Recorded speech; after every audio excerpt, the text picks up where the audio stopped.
बुद्ध अपने प्रवचनों में उनके शिष्यों को बहुत सी कथाएं सुनाते थे।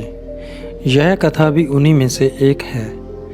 कभी किसी काल में किसी नगर में राम और श्याम नामक दो धनी व्यापारी रहते थे। वे दोनों ही अपने धन और वैभव का बड़ा प्रदर्शन करते थे।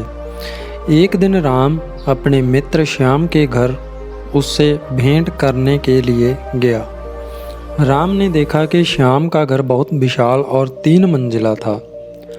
2500 साल पहले 3 मंजिला घर होना बड़ी बात थी और उसे बनाने के लिए बहुत धन और कुशल वास्तुकार की आवश्यकता होती थी। राम ने यह भी देखा कि नगर में सभी निवासी श्याम के घर को बड़े विस्मय से देखते थे और उसकी बहुत बड़ाई करते थे। अपने घर वापसी पर राम बहुत उदास था कि श्याम के घर ने सभी का ध्यान खींच लिया था। उसने उसी वास्तुकार को बुलवाया जिसने श्याम का घर बनवाया था। उसने वास्तुकार से श्याम के घर जैसा ही 3 मंजिला घर बनाने को कहा।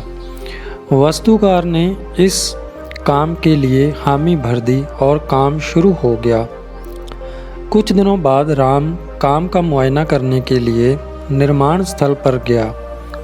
जब उसने नींव खोदे जाने के लिए मजदूरों को गहरा गड्ढा खोदते देखा तो वास्तुकार को बुलाया और पूछा कि इतना गहरा गड्ढा क्यों खोदा जा रहा है।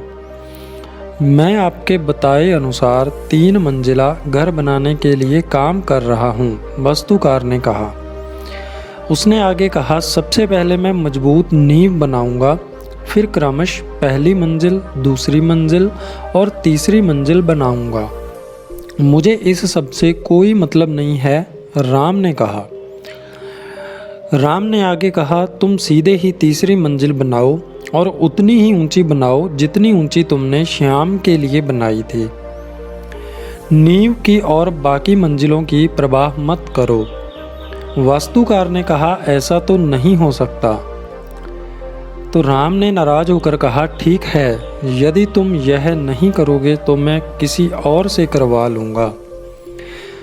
लेकिन उस नगर में कोई भी वास्तुकार नींव के बिना वह घर नहीं बना सकता था। तो अंत में वह घर कभी बना ही नहीं। किसी भी बड़े कार्य को संपन्न करने के लिए उसकी नींव सबसे मजबूत बनानी चाहिए और काम को योजनाबद्ध तरीके से ही किया जाना चाहिए। धन्यवाद दोस्तों, खुश रहें, स्वस्थ रहें।